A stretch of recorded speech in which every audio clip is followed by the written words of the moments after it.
les différentes mairies de Côte d'Ivoire, en tout cas surtout des grandes villes, franchement, honte à vous. Je dis honte à vous parce qu'aujourd'hui, il y a certaines choses qui sont en train de se passer que beaucoup de personnes ne prennent pas en considération, alors que c'est ce genre de situations qui finiront par diviser le pays. Aujourd'hui, on assiste à un démolissement, en tout cas de la plupart de tous ceux qui ont lancé les petits business au bord des routes. Il n'y a pas de souci. Vous allez me dire que dans les normes, il y a un certain nombre de kilomètres qu'il faut respecter ou bien de mètres. Il n'y a pas de souci. Mais avant que ces personnes ne s'installent dans ces différents endroits, ils ne sont pas venus s'installer par la force. Ils ne sont pas venus s'installer parce qu'ils le voulaient. Mais ils ont demandé une autorisation auprès de vous qui êtes les différents mairies. Et la plupart de ces personnes même qui sont installées ont été installées avec vous, votre accord, avec votre autorisation. Parce qu'ils ont cherché des papiers, parce qu'ils ont cherché des règlements, ils ont respecté ça. Et vous, vous avez donné l'accord pour que ces personnes soient installées là. Pour que ces personnes soient là. Et aujourd'hui, on voit qu'il faut que ces personnes dégagent pour qu'on puisse continuer les différentes activités. Mais le problème n'est pas à ce niveau. Le problème, c'est à votre niveau.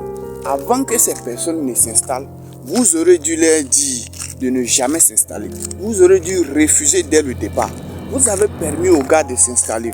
Ils ont lancé leur petit business qui ont commencé à générer des revenus. Et c'est grâce à ces petits business-là que les gars arrivent à franchement prendre soin de leur famille, à pouvoir les nourrir, à pouvoir résoudre leurs problèmes quotidiens.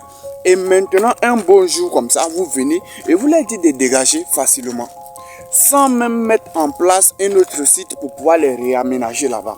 Maintenant, vous les dites de dégager, vous avez tout démoli. Ces personnes qui sont actuellement plus que même des chômeurs, vous faites comment pour pouvoir savoir qu'est-ce qu'ils vont faire comme activité? Qu'est-ce que ces personnes vont faire comme activité? Les familles, les différents soucis, les maisons, les locations, tout ce qui va avec. Ils font comment pour pouvoir s'en sortir maintenant? Vous voyez, en fait, c'est ça le véritable problème. Je ne suis pas contre le fait qu'on ait démoli ces maisonnettes ou alors ces différentes entreprises. Mais on aurait pu au moins aménager d'autres sites pour pouvoir franchement les réintégrer. Et comme cela n'est pas fait, ne soyez pas surpris que demain on dit qu'il y a eu plus de vols, plus de braquages, le taux du chômage, du taux du vol a augmenté et tout ça. Non, ne soyez pas surpris. Parce que là, vous allez peut-être devoir construire assez de prisons, voilà, pour pouvoir franchement canaliser. Parce que forcément, il y aura le vol qui va se multiplier. Il y aura les tentatives de tout ce qui va avec pour pouvoir s'en sortir. Parce que ces personnes qui sont au chômage, ils ne vont quand même pas aller s'asseoir à la maison pour prier Dieu. C'est pas Dieu qui va les envoyer à manger. Donc, apprêtez-vous aussi à recevoir beaucoup de voleurs. Construisez assez de prisons pour pouvoir recueillir, quand même, si je veux le dire, recevoir énormément de personnes. Parce que c'est ce que vous avez demandé. Vous avez préféré avoir l'argent et induire les gens, les pauvres citoyens, en erreur. Et c'est ça le véritable problème. Et c'est pourquoi il est urgent de partager cette vidéo afin qu'elle puisse toucher les autorités compétentes, de comprendre qu'en fait, il faut chercher à relocaliser ces personnes dont leurs petites activités ont été bannies. C'est très, très, très important.